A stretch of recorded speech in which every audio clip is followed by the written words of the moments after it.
Your consciousness is sent back to when you were at age 15, and you maintain all of your current knowledge and experience. What do?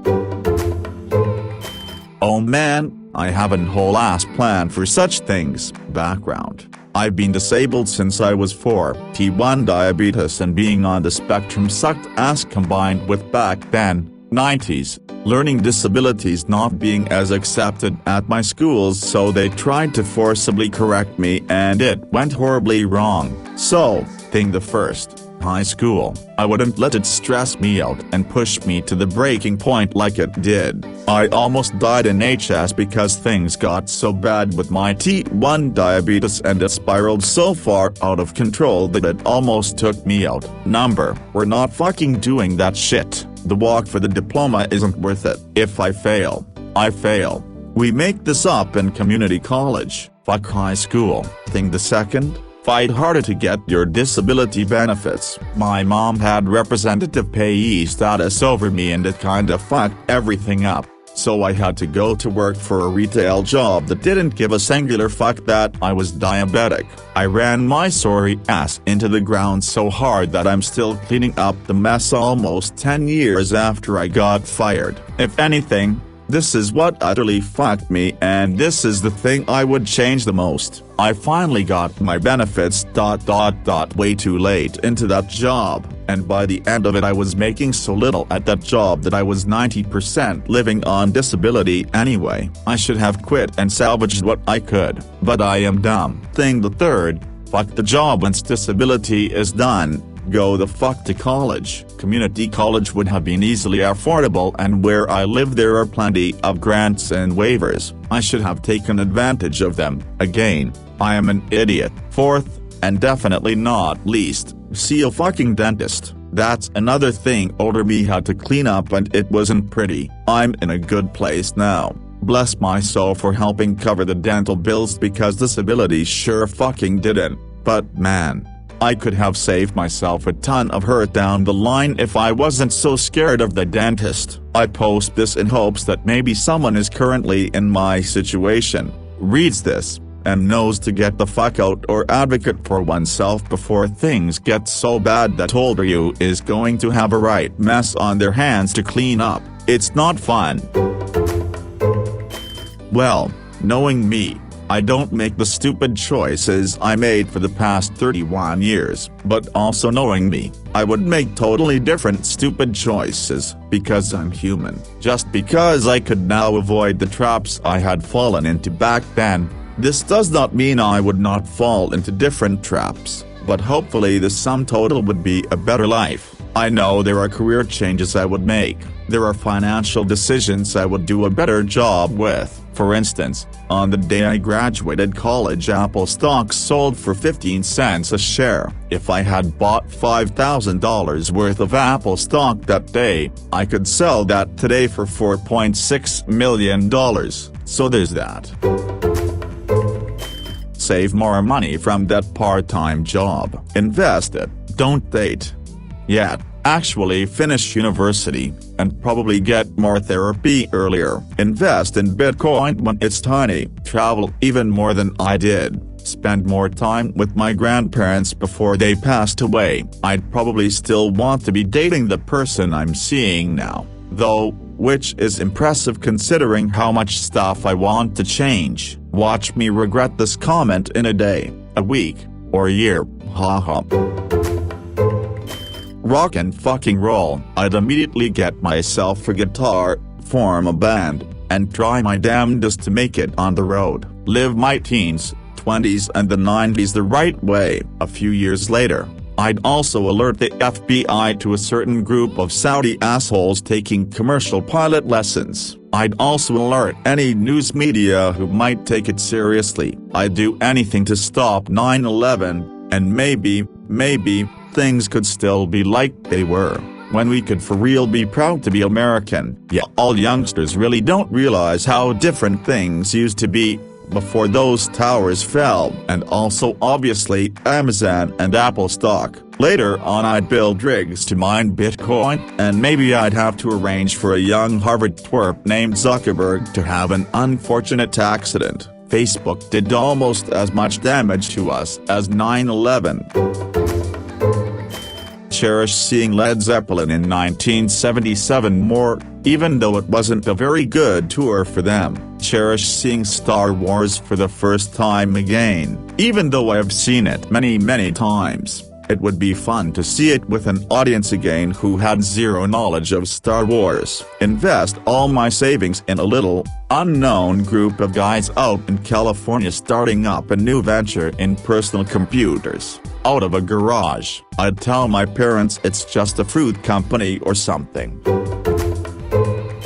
I take my little brother to the hospital because he has a tumor that no one knows about. I tell my dad that he shouldn't sell his company because we end up homeless. I buy Bitcoin. I live with my family and appreciate them. I go to an IHOP many years later and find the waitress. I ask her on a date.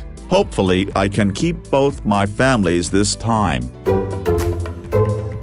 Everyone saying what they'd do better while I'd be having a total mental breakdown. Can you imagine going back to living with your parents, waking up at 6 a.m. to get a bus to be in class at 8 a.m., taking exams again, having to study all over again? I have nightmares about this. Please no, I'd rather stay an adult, please.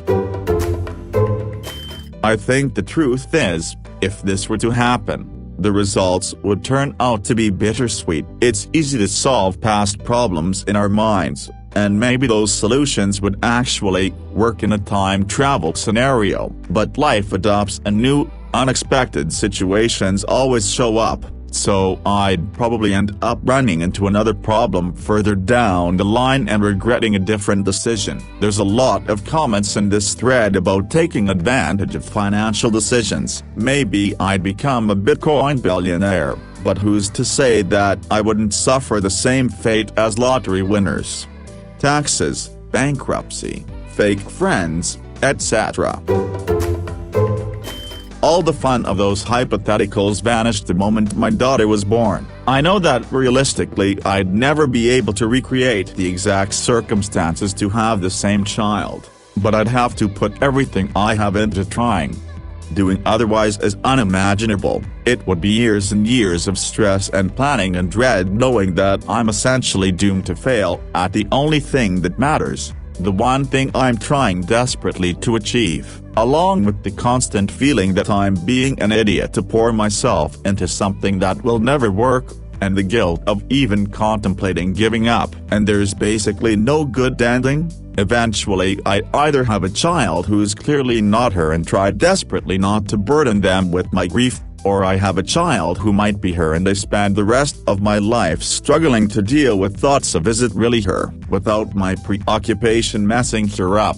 Or I give up and live feeling like I abandoned my daughter and erased her from existence, and God, my poor wife in all of this. Basically, what if you got to read your life? Used to be a fun thought experiment, then I met the love of my life and adopted a couple cats and it got more emotionally complicated. Then I had a perfect baby girl and imagining this scenario became like imagining hell. People here are getting rich or saving the world, but I'm 100% using this as an opportunity to deploy all the clever responses I came up with hours later in response to various people. I still have a lot of them memorized thanks to my brain's love of reviewing stupid things I've said and done over the decades late at night, so I feel pretty prepared. Made sure I started my relationship with my soon-to-be wife when I first met her instead of waiting a year. Would have worn my mother out her lungs so she would still be here with me. Outside of those major changes, probably would have made some investments in Bitcoin, Dodge and GameStop and helped my family out with the gains. Go straight to my room, blast Powerman 5000 from my humongous CD player, and bury my head in my pillow while I cry. High school was a living hell for me and living with my stepmom was a living hell, but after I came to terms with my situation, I'd find my dad, who died last year, hug him tight, then go and do the same with my grandparents. Then after that I might cut down a bully or three. I've gotten surprisingly good at insults and standing up for myself in my old age. Oh, and have a DQ blizzard. I wasn't lactose intolerant at 15 and holy shit do I miss blizzards. Try to be Jeff's friend. Jeff was a really big deal in middle school. We went to different elementary schools, so I never even heard of him prior to middle school, but as soon as I got to middle school his name was going around the school a lot and it became clear he was a big deal. Jeff was the toughest guy in our grade, the most athletic, the best looking, and the coolest according to both the guys and the girls. The guys wanted to be his friend, and if they weren't then they were wary of him because of how tough he was, and he gave off that vibe that he wasn't someone to make angry. All the girls loved him and he was making out with girls and going out with them all the time. He even went out with at least 2 girls a year ahead of us in school, and one of them was the most popular girl in her grade. This was basically unheard of, but he did it. He was in my class in the 6th grade, and it became pretty clear that despite his coolness, toughness, and ability with the girls at a young age, Jeff had some problems and couldn't control himself that well. He would act out in funny ways by causing mischief and trouble, but he would also act out in less funny yet troubling ways by doing things like smoking cigarettes on school grounds with other troubled kids, and he would occasionally get physical with any guy dumb enough to piss him off. Because of this, he got detentions and suspensions. That year our class had a field trip to some place that I don't remember, but I do remember the bus ride to and from the trip. Jeff and I were on the same bus, and for some reason still unknown to me he decided to sit next to me. On the way there he was talking to me about different things, and since I thought he was a bully and tough and I was afraid of him, I just was nice and would listen and then follow up with questions and try to interact with him, and he seemed to be cool with that. Then at some point he started talking about his home life and his dad, and he said that his dad would hit him upside the head. When he told me this he had his eyes averted and sort of looking down, and he said it kind of like it was a joke, but I could tell that he was upset by it and was trying to play it off cool and by acting like it wasn't some big deal. On the bus ride back to school we stopped at some place and there were these vending machines that some kids were getting snacks out of. I went to get myself a snack and a drink, and I got my drink, but something happened when I tried to get my snack. I can't remember what it was exactly. It may have been that I thought I had more money than I did, and when I went to get my snack I came up short for money, or it could have been that the machine ate my money. Whatever happened, I couldn't get my snack and I was upset because I was pretty hungry. Without asking him or saying anything, Jeff just stepped in front of me and said, "I got you," and put $1 in the machine for me so I could get my snack. Then we sat next to each other on the way back to school after that. At some point during that year we had a substitute teacher for our class, and some kids were acting out and I was laughing because it was funny. Our substitute was a middle-aged woman and she was not happy at all. She was yelling at us to shut up and knock it off, and she physically grabbed me by the shoulders and then started pushing me downward into my chair and desk, and I was frightened by it. I was scared and didn't know what to do, and she was hurting me. When class ended, Jeff grabbed me by the arm and said, "Come on, we're going to the office," and he basically pushed me and pulled me down the hallway to the principal's office. I wasn't going to say no to the guy in a million years because I was afraid of him. We get to the office and he does all the talking and tells the principal what happened while I just sit there in silence, nodding each time that the principal asks me if what Jeff is saying is true. See, the principal had and would go on to have numerous run-ins and issues with Jeff because Jeff could not behave and kept getting into trouble way too often. The principal was wary of him and didn't trust him much, and I suppose he had good reason not to. However, I still remember the concerned look on his face when Jeff was telling him what happened. When Jeff was done talking, we left the office and the principal said he'll look into the incident, and that's all I remember. I figured that Jeff was just using me to act out and cause trouble or give the principal a headache and having to deal with him yet again. I was too afraid of Jeff to say to him that I didn't want to go to the office, so what happened, and that was that. Jeff was expelled from school early in the 8th grade. Word spread around the school quickly because the kid was such a big deal. I don't remember why he got kicked out exactly or what the final straw was. He basically disappeared in 2003 and I never saw him again. Or so I thought. He was off my radar for years, and I had heard that he got kicked out of his second school after he got kicked out of ours, and then in high school he got kicked out of a Catholic school and then wound up at a pretty crappy public school. I didn't know at the time whether he even finished high school or not. In the fall of 2007 I was a senior in high school and I was hanging around at a friend's house after a party ended on the weekend. Seemingly out of nowhere, Jeff shows up with a guy I used to be friends with in earlier years. I hadn't seen Jeff since 2003. He was still big, looked about 6'3", and still had that kind of socially and physically dominant way about him. He was joking around with the guy he came with and he playfully pushed him on the shoulder after making a joke, and the guy almost lost his balance and fell over. Jeff just couldn't help it. Being the alpha male and dominant is how he always was. I was sitting on the couch with my friend and the guy who hosted the party, and then the guy who almost got pushed over smiled at Jeff a bit and said, "You remember, insert my name here," and Jeff stared at me for a few seconds. I definitely didn't look exactly like I did in middle school, but he stepped closer to me and looked me in the eyes and put his hand out to shake my hand but didn't say anything to me. Then he went back to drinking the beer he had and joking around. That's the last time I saw him before he died. Jeff died a few years ago, I think from a drug overdose. Heroin probably. He was 27. I determined that at some point his father, who was abusive and likely violent with him when he was a kid, left the family, likely when Jeff was about 15 or 16. It looked like Jeff and his mom and little sister had to leave our town and they wound up in a crummier, more run-down area. He fell into the druggy crowd in later years after he was kicked out of middle school, and I suppose this shouldn't have been surprising because his older brother overdosed on heroin and died when me and Jeff were in the 7th grade. I remember that going around the school at the time and people talking about it in whispers. It took me until I was 30 years old to put my brief yet meaningful moments with Jeff together. I went my whole life thinking that he was the school bully and I was afraid of him, yet I realized eventually that I never saw him bully anyone and that he never bullied me. I remembered our time on the bus together and our trip to the office, but I couldn't connect the dots at the time.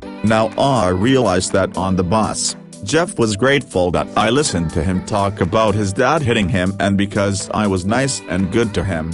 When I needed help at the vending machines he had my back, no questions asked. When our substitute teacher did what she did to me, I later realized that this happened after the bus trip and vending machines day, because I was nice and good to him. When he saw what the teacher did to me, he didn't decide to use me as a way to act out and start trouble. He was just trying to help me because he apparently cared and was concerned. When I saw him after that party was over in high school, he truly did remember me, and he remembered those moments we had together where we had each other's backs in the 6th grade. He could have just said "What's up" when the other guy asked him if he remembered me. But instead of that, he moved towards me and shook my hand, because even after years of having nothing to do with each other, those 6th grade memories came back to him that night, but not to me at the time. At 30, I put it all together. I'm truly sad that he's gone, and when we were kids I would have never thought that I would say that about him,